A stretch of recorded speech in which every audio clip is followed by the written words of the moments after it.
இந்த நாளிலே நாம் அவனுடைய வார்த்தையை தியானிக்கும்படியாய் தெரிந்து கொண்ட வேத பகுதி. இந்த நாளிலே ஆண்டவர் நமக்கு தருகிற வார்த்தை ஆதியாகமம் 15வது அதிகாரம் 1வது வசனம்.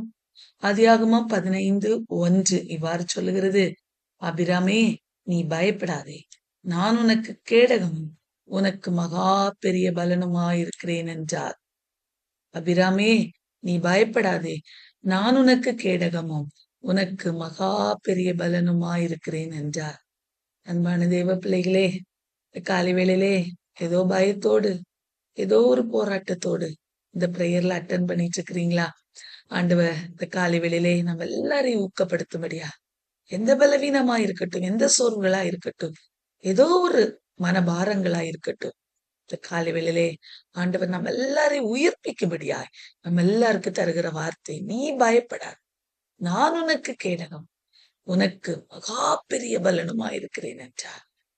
இந்த வார்த்தையின்படி அவர் நம்ம எல்லாரையும் ஆசீர்வதிப்பாராக. சங்கீதம் 46வது அதிகாரம் 1வது வசனத்திலே நாம் வாசிக்கிறோம் அல்லவா?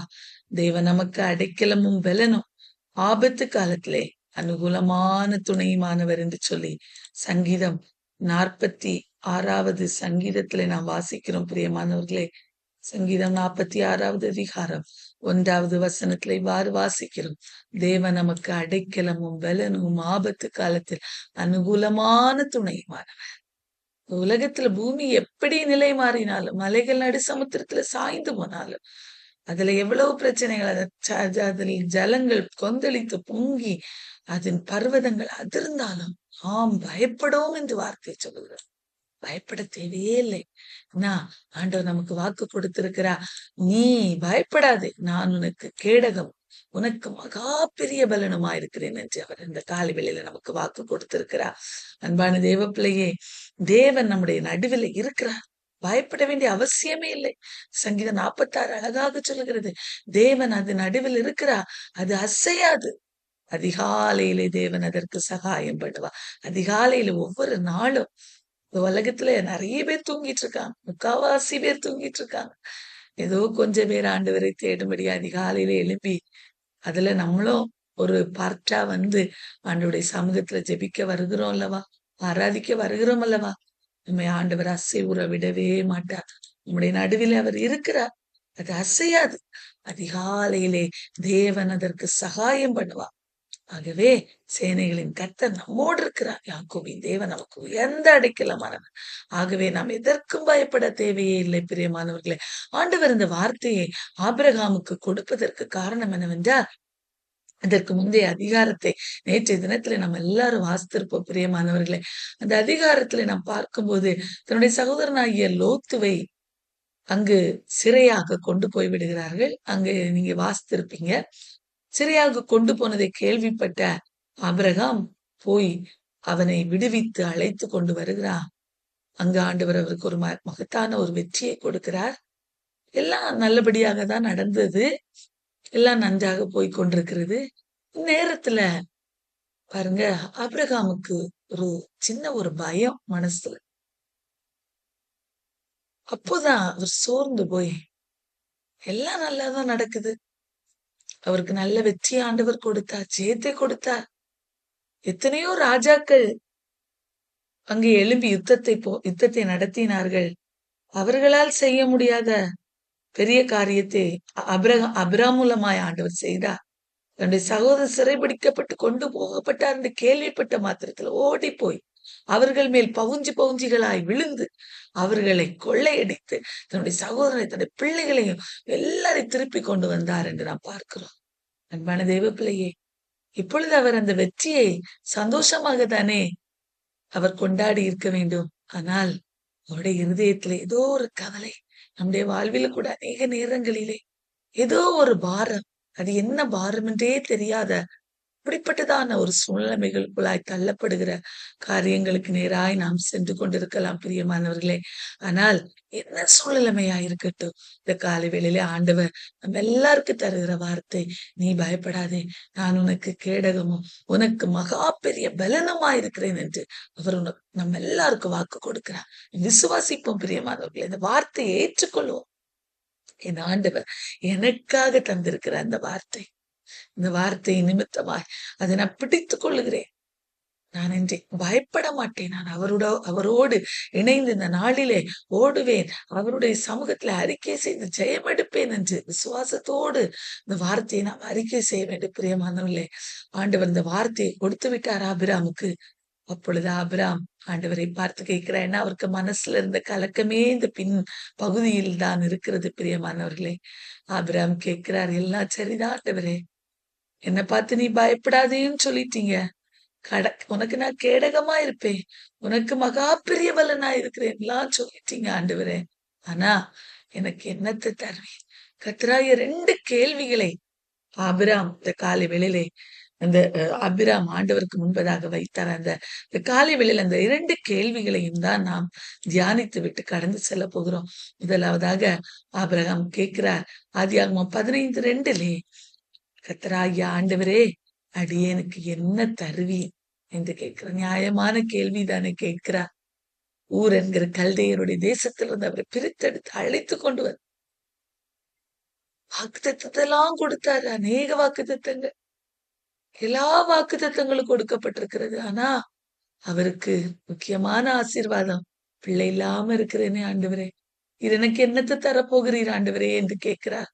அன்பான தேவ பிள்ளையே, நம்முடைய வாழ்வில கூட சில நேரங்களில் இப்படிப்பட்டதான கேள்விகள், நான் உண்மை ஆராதிக்கிறேன் ஆண்டவரே, தினமுமே நான் தேடுகிற பிள்ளை அல்லவா, என் வாழ்வில எதற்கு இத்தனை போராட்டங்கள், எனக்கு நீங்க என்னத்தை தரப்போகிறீங்க, எனக்காக என்னத்தை வைத்திருக்கிறீங்க என்று சொல்லி பல கேள்விகள் நம்முடைய வாழ்வில கூட எழலாம்.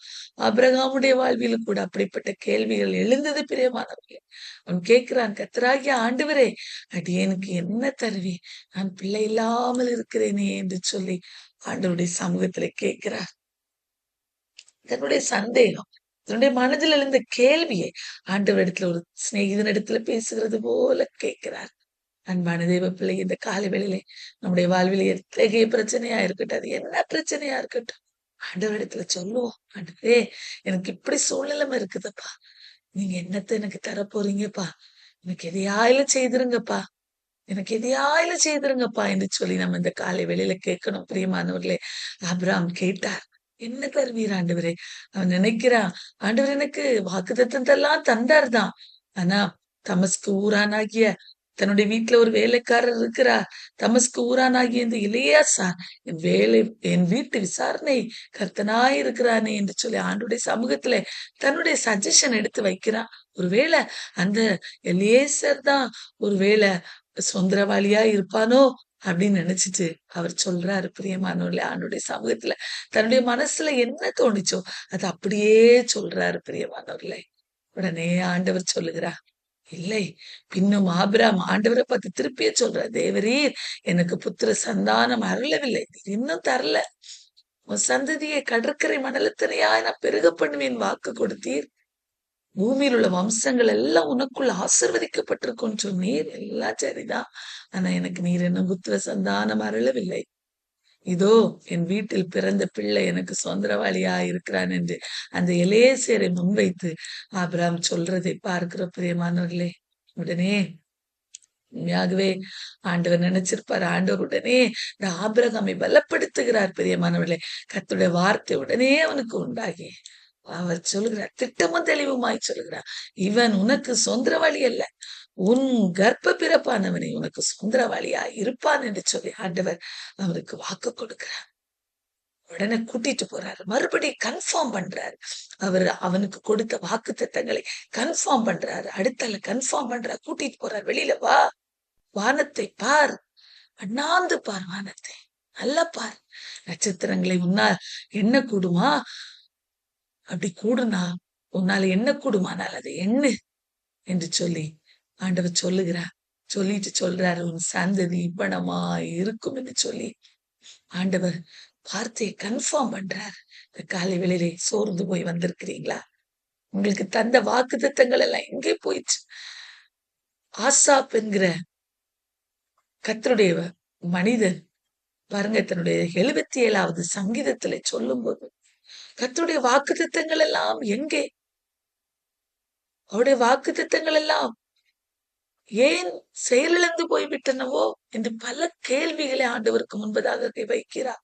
நீங்க வீட்டுல சென்று வாசித்து பாருங்க. 77வது சங்கீதத்துல வாக்குத்தத்தமானது தலைமுறை தலைமுறை தோறும் ஒளிந்து போயிற்று. தேவன் இரக்கம் செய்ய மறந்தாரோ, உருக்கமான தம்முடைய இரக்கங்களால் அணைத்துக் கொள்ள மாட்டாரோ என்று சொல்லி பல கேள்விகளை ஆண்டவருக்கு முன்பதாக வைத்தார். அதே போலதான் ஆபிரகாமுடைய வாழ்வில பல கேள்விகள். ஆனா அந்த சங்கீதத்திலே பார்க்கும் ஆசா இந்த கேள்விகளினுடைய பலவீனம் என்பதை அறிந்து கொண்டார். அறிந்து தன்னை ஆண்டவருக்குள்ளாய் திடப்படுத்துகிறது அந்த அதிகாரத்திலே வாசிக்கலாம். இங்க பாருங்க, ஆண்டவர் ஆபிரகாமை திடப்படுத்துகிறார். உன்னுடைய சந்ததி இவ்வளவா இருக்கும் என்று சொல்லி அவனுக்கு வாக்குத்தத்தத்தை கன்ஃபார்ம் பண்ணி அவனை மறுபடியும் தேற்றுகிறார். அன்பான தேவ பிள்ளையே, அந்த வாக்குத்தத்தத்தை அப்படியே ஏற்றுக்கொண்டு ஆபிரகாம் கர்த்தரை விசுவாசித்தார். அதை அவருக்கு கர்த்தர் நீதியாக எண்ணினார் என்று வேதம் சொல்லுகிறது.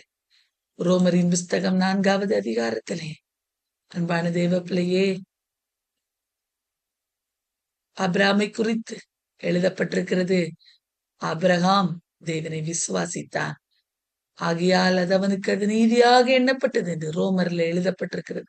ரோமர் 4வது அதிகாரத்திலும் ஆபிரகாமுடைய அந்த அந்த அவனுடைய விசுவாசத்தை குறித்து அழகாக எழுதப்பட்டிருக்கிறது. நீங்க வீட்டுல சென்று வாசியுங்கள் பிரியமானவர்கள்.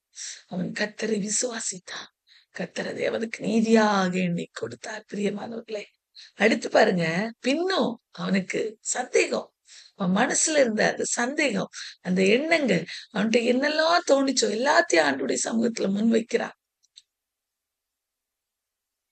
அங்க பாருங்க, அடுத்து வந்து சொல்றாரு, ஆண்டவர் அந்த சந்ததி இவ்வளவாய் ஆசீர்வதிப்பேன் என்று சொல்லிவிட்டு சொல்றாரு, உன்னை நான் ஊர் என்கிற கல்தையருடைய பட்டணத்திலிருந்து அழைத்து வந்தேன் அல்லவா, அந்த கர்த்தர் நான் தான்.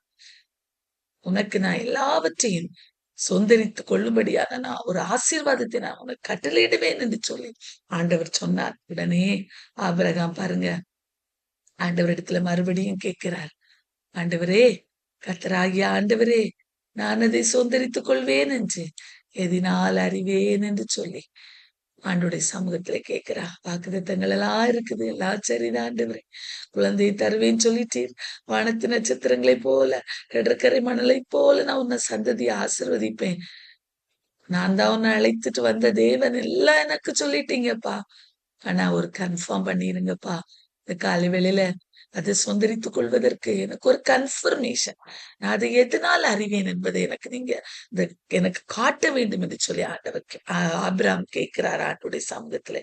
ஆண்டவர் ஒரு சில காரியங்களை சொல்கிறார். 3 வயது கிடாரியையும் 3 வயது வெள்ளாட்டையும் 3 வயது ஆட்டுக்கடாவையும் ஒரு காட்டுப்புறாவையும் ஒரு புறா குஞ்சையும் இடத்துல கொண்டு வா, கொண்டு வந்து அதை எனக்காக பலி செலுத்து என்று சொல்லி பழைய ஏற்பாட்டு காலத்திலே அவருடைய அந்த சர்வாங்க தகன பலியை அவர் ஏற்றுக்கொள்ளும்படி அதை ஆபிரகாமுக்கு சொல்லுகிறார். ஆபிரகாம் கர்த்தர் சொன்னபடி எல்லாம் செய்கிறார்.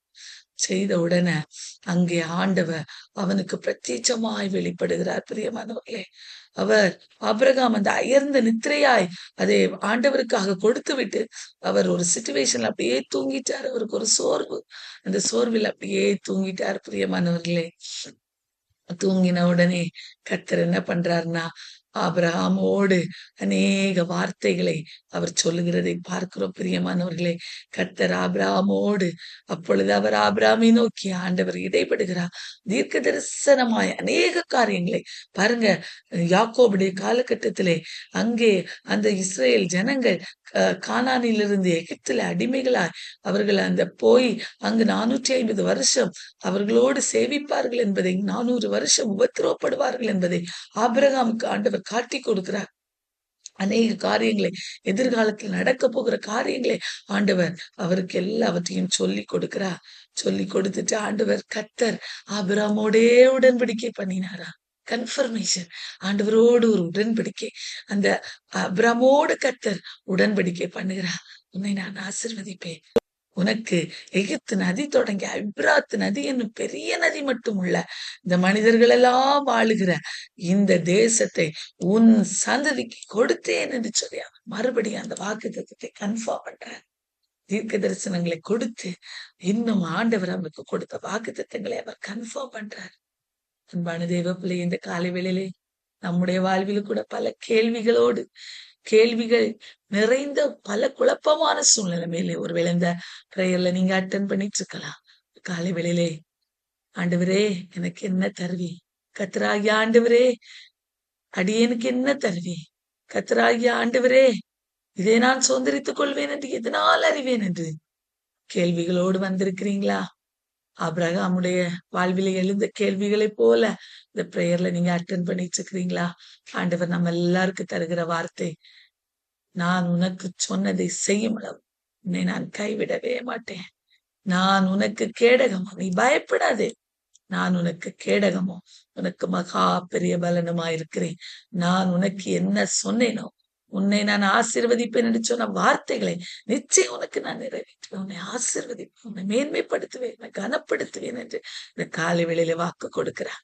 அன்பான தேவ பிள்ளையை கவலையை விட்டு விட்டு ஆண்டுடைய சமூகத்துல, ஆண்டவரே என் தேவன் எனக்காக எதையாயிலும் இந்த நாளிலே செய்வார். என்னை அவர் மறந்து விடுகிற தெய்வம் அல்ல, அவர் நிச்சயமாய் என்னை ஆசீர்வதிப்பார் என்று நம்பிக்கையோடு அவருடைய சமூகத்திலே இருப்போம். ஆண்டவர் பெரிய காரியங்களை நம்முடைய வாழ்விலே செய்வா. கர்த்தர் தாமே இந்த வார்த்தைகளை ஆசீர்வதிப்பாராக.